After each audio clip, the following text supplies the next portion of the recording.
আসসালামু আলাইকুম।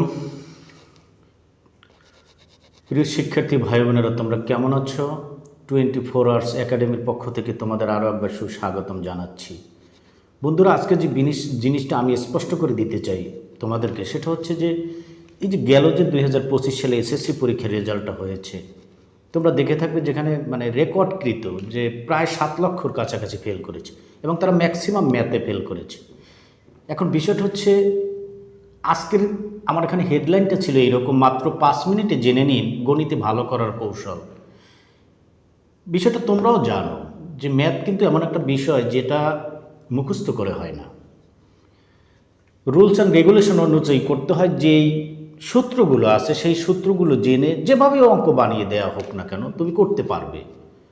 এখন তুমি যদি সিস্টেমটা না জানো, সূত্রটা না জানো, কিভাবে করতে হয়, হাউ টু মেকিং ইট, কীভাবে এটা বানিয়ে দিলে তুমি করবে, সলিউশনটা করবে, হাউ টু সলভ ইট, কীভাবে তুমি সমাধানটা করবে, সেইটা যদি তুমি না জানো, এটা মুখস্থ করে কখনো হবে না। কারণ এবার দেখো কিভাবে ফেল করেছে, কারণ সিস্টেম চেঞ্জ হয়েছে। এখন যদি পাস করতে হয় তাহলে পড়ালেখা করে পাস করতে হবে। সবচেয়ে আশার কথা যেটা আমি বলতে চাই সেটা হচ্ছে, মানুষ পারে না এমন কিছু নাই। তুমি পড়াশুনো যদি করো তাহলে তুমি অবশ্যই ভালো কিছু করবে।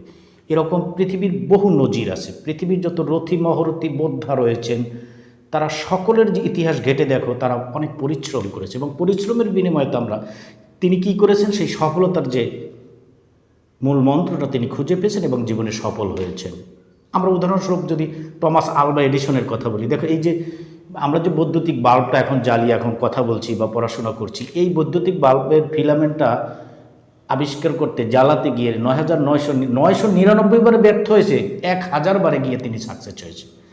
999 বার যখন গেছে তখনই তিনি ব্যর্থ হয়েছেন, 1000তম বারে গিয়ে তিনি সফল হয়েছেন। টমাস আলভা এডিসন একজন বিজ্ঞানীর নাম, তোমরা অবশ্যই জানো। এখন বিষয়টা হচ্ছে যে কতবার তিনি ফেল করেছেন, 999 বার। তার মানে সাংবাদিকরা যখন জিজ্ঞেস করেছে, স্যার আপনি এত ধৈর্য কোত্থেকে পেলেন যে 999 বারে ব্যর্থ হয়ে তারপরও আপনি আপনার সাধনা আপনি চালিয়ে গেছেন, তখন টমাস আলভা এডিসন একটা কথা বলেছিল, দেখেন আমার উদ্দেশ্যটা ছিল কি, আমার উদ্দেশ্যটা কতবার এটা করেছি সেইটা আমার উদ্দেশ্য ছিল না। আমার উদ্দেশ্য ছিল আমি এই বৈদ্যুতিক বাল্বের ফিলামেন্টটাকে আমি জ্বালাবো। দেখেন সেখানে সাকসেস হয়েছে। আর আমরা 1-2 বার যদি খারাপ করে থাকি কোনো বিষয়ে, তাহলে কিন্তু আমরা সেই কাজটা আর করি না। আমরা নিজেকে ব্যর্থ নায়ক হিসেবে নিজেকে পরিচিত করি। এটা করা যাবে না। ব্যর্থতাই হচ্ছে জীবনের সফলতার মূল। সুতরাং এক্ষেত্রে আমাদেরকে কাজ করতে হবে, বেশি বেশি সফলতার জন্য কাজ করতে হবে, হাল ছেড়ে দিলে চলবে না। আমরা যদি আরেকটা এক্সাম্পল দিই, তোমরা সবাই জানো যে কলোনেল সেন্ডার, যে কেএফসির প্রতিষ্ঠাতা, দেখো 65 বছর বয়সে গিয়ে তিনি সাকসেস হয়েছে। তার মানে হচ্ছে যে জীবনের 65 বছর পর্যন্ত যে বয়স হয়েছে, যত কাজ করেছে তিনি শুধু ব্যর্থ হয়েছেন। ব্যর্থতা তাকে গ্রাস করে দিয়েছে।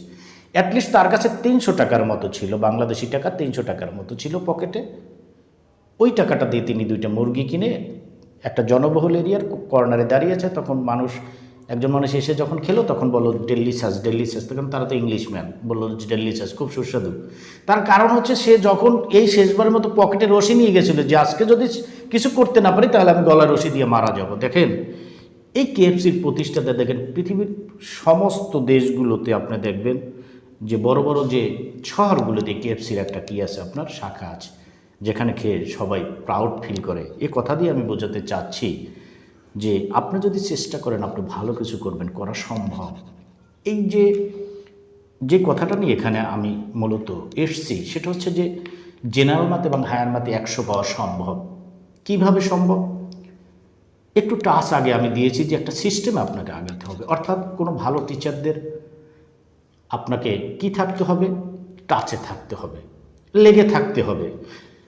দেখো এই যে গত বছর যে পরীক্ষাটা হয়েছে 2025 সালে, যে ছেলেটা 1300-র মধ্যে 1285 নম্বর পেয়েছে চিটাগাংয়ের, তার সাক্ষাৎকার দেখো। তার লেখাপড়ার একটা রুটিন সেট আপ ছিল, সে রুটিন মোতাবেক পড়ছে এবং স্কুলদের টিচারদের সাথে সে কী ছিল, সে লেগেছিল। বাংলাদেশের মধ্যে যে দ্বিতীয় হয়েছে যে মেয়েটা, অর্থাৎ রাজশাহী বোর্ডে প্রথম হয়েছে, সেই মেয়েটা পেয়েছে 1283, 1300 নম্বরের মধ্যে। Fantastic result. এই এত ফেলের মধ্যেও কত সুন্দর রেজাল্ট। তার মানে কি, পড়ালেখা করেছে। তার সাক্ষাৎকার নিয়েছে সে একটা রুটিন মোতাবেক পড়াশোনা করেছে, সে চিন্তা করছে যে আমাকে এটা করতে হবে, আমি এটা পারবো, আমাকে পারতেই হবে, সে পেরেছে। তারও দেখো সেও কোনো না কোনো জায়গায় লেগেছিল। আমি বলতে চাই এই যে হায়ার ম্যাথ এবং জেনারেল ম্যাথে 17টা অধ্যায়, 14টা অধ্যায় হয়েছে হায়ার ম্যাথের, এই দুইটা সাবজেক্টই 100তে 100 তোমরা পেতে পারো। সেই রণকৌশলও আছে, সেটা হচ্ছে তুমি 24 আওয়ার্সে দেখবে সিকোয়েন্স বজায় রেখে একবারে অধ্যায় ভিত্তিক সমস্ত ক্লাসগুলো তুমি পাবে।